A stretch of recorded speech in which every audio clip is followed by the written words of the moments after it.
Deputy CM Pawan Kalyan cabinet meeting కి హాజరు కాకపోవడంపై వైద్య ఆరోగ్య శాఖ మంత్రి సత్యకుమార్ స్పందించారు. అనంతపురం ఆర్ఎండ్బి అతిథి గృహంలో ఆయన మీడియాతో మాట్లాడారు. కేంద్ర బడ్జెట్ అన్ని వర్గాల అభ్యున్నతి సాధించే దిశగా ఉందన్నారు. అన్ని వర్గాల సంక్షేమాన్ని దృష్టిలో పెట్టుకుని ప్రపంచంలో రెండవ ఆర్థిక వ్యవస్థగా ఎదిగేలా ఇది దోహదపడుతుందని అన్నారు. రాష్ట్రంలో జీపీఎస్ వైరస్ పై ఆందోళన చెందాల్సిన అవసరం లేదని, బర్డ్ ఫ్లూ కూడా ఎక్కడా మనుషులకు సంక్రమించలేదన్నారు. కూటమి నేతల మధ్య సఖ్యత లేదన్న దాంట్లో వాస్తవం లేదన్నారు. పవన్ కళ్యాణ్ ముందస్తు షెడ్యూల్ ప్రకారం యాత్రకు వెళ్లారని, అలాగే అనారోగ్య కారణాల రీత్యా ఆయన కేబినెట్ మీటింగ్ కు హాజరు కాలేదని చెప్పారు. సీఎం చంద్రబాబు కూడా ఆయన్ని సంప్రదించాలని ప్రయత్నించినట్లు సత్యకుమార్ వివరించారు.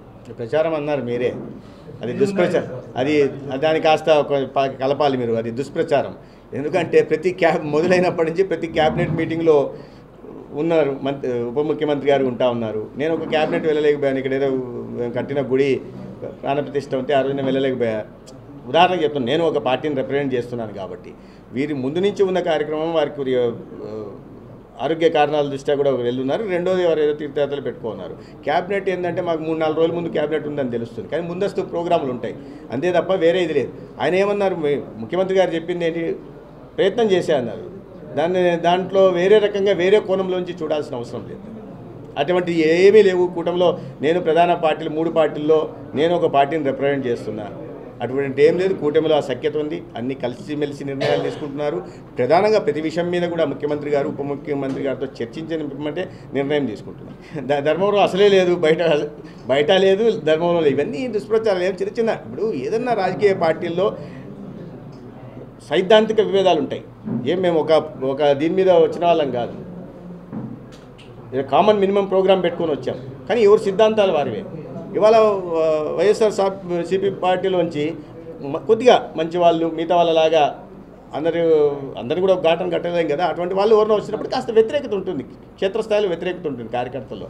అటువంటిది తప్ప పై స్థాయిలో ఏమీ లేదు. జీబీఎస్ మిలియన్ బ్యారర్ సిండ్రోమ్ మామూలుగా ఉంటుంది. అయితే నిన్న కొద్దిగా మేము నిరంతరం సమీక్ష నిర్వహిస్తూ ఉన్నాం. కొన్ని కేజీహెచ్లో వచ్చాయి. నేను ఒక్కసారిగా 5 కేసులు జీజీహెచ్లో వచ్చాయని తెలిస్తేనే వెంటనే నేను నియోజకవర్గంలో ఉన్నాను. ఇక్కడి నుంచి మా స్పెషల్ సిఎస్ గారితో, సంబంధిత డిఎంఈ, అదేవిధంగా గుంటూరు సూపరింటెండెంట్తో ఫోన్లోనే సమీక్ష నిర్వహించి ఈ స్పెషల్ సిఎస్ గారిని అక్కడికి పంపడం కూడా జరిగింది. అక్కడికి వెళ్ళి చూస్తే ఒక పల్నాడు నుంచి, ఒక కేసు కోనసీమ నుంచి ఈ రకంగా వచ్చున్నాయి.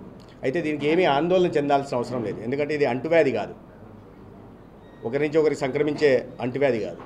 న్యూరోఫిజిషియన్ చూడాల్సింది వీటిని. అయితే గతంలో మామూలుగా కేసులు ఉంటాయి. ఇక్కడ ఉన్న కేసులు ఏంటంటే గతంలో 15% వాటికి మాత్రమే ఇమ్యూనోగ్లోబులిన్ ఇవ్వాల్సిన అవసరం ఉండేది. ఇవాళ కొంత సంఖ్య అది శాతం పెరిగింది. దానికి కారణాలు ఏంటనేది విశ్లేషించే ప్రయత్నం చేస్తున్నాం. ఇతర రాష్ట్రాల్లో కూడా, మహారాష్ట్రలో కూడా మనకు మరణం సంభవించింది, ఆంధ్రప్రదేశ్లో కూడా ఒక ప్రైవేట్ కళాశాలలో ఒక మరణం సంభవించింది. వీటి మీదుగా ఇతర రాష్ట్రాలతో కూడా మాట్లాడుతూ విశ్లేషించే ప్రయత్నం చేస్తాం. దీంట్లో ఆందోళన చెందాల్సిన పరిస్థితి లేదు. అందుబాటులో వెంటనే కావాల్సిన, ఎందుకంటే ఇమ్యూనోగ్లోబులిన్ దాదాపు 35,000 రూపాయలు ఖర్చు అవుతుంది. వాటిని దృష్టిలో పెట్టుకొని వాటిని అన్ని చోట్ల, అన్ని జీజీహెచ్ల్లో, సంబంధిత ఆసుపత్రుల్లో కూడా నిల్వ ఉంచాలని, ఏ పేషెంట్కి కూడా అవసరమైతే ఇమ్యూనోగ్లోబులిన్ లేకుండా పంపకుండా తీసే దిశగా కూడా నిర్ణయాలు తీసుకున్నాం.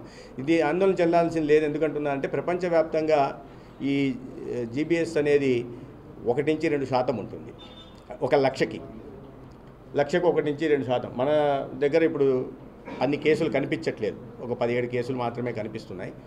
కాబట్టి అంత తీవ్రత లేదు. అయితే మరణాలు సంభవిస్తున్నాయి కాబట్టి అప్రమత్తంగా ఉన్నాం, జాగ్రత్తలు తీసుకుంటాం.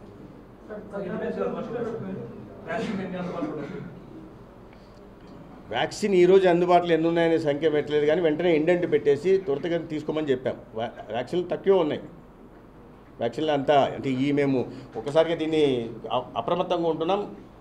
కావాల్సిన సంఖ్యలో తీసిపెట్టుకో, 50% తక్కువ లేకుండా తీసిపెట్టుకోమని చెప్తున్నాం. సంఖ్యతో ఇంతమంది వస్తారనే ఉద్దేశంతో ఇమ్యూనోగ్లోబులిన్ సరఫరా చేయమని చెప్పాం. ఇండెంట్ కూడా నిన్ననే ఇవ్వడం జరిగింది. స్పష్టత ఇచ్చారు అచ్చెన్నాయుడు గారు, గౌరవ మంత్రి స్పష్టత ఇచ్చారు వాటి మీద. వాటిని పరిశీలిస్తున్నారు ఆ శాఖకు సంబంధించి.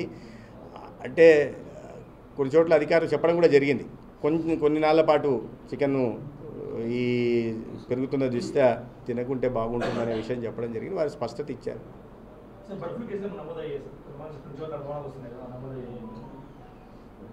అయ్యాయి కదా బర్డ్ ఫ్లూ కేసులు కొన్ని మనుషులకు లేదు, అటువంటిది ఏం లేదు. లేదు నేను చూశాను దాన్ని, మనుషులకి దాన్ని బర్డ్ ఫ్లూ సంక్రమించినట్టు లేదు. వాళ్ళని చూసిన తర్వాత మాట్లాడాం, అటువంటిది ఏం.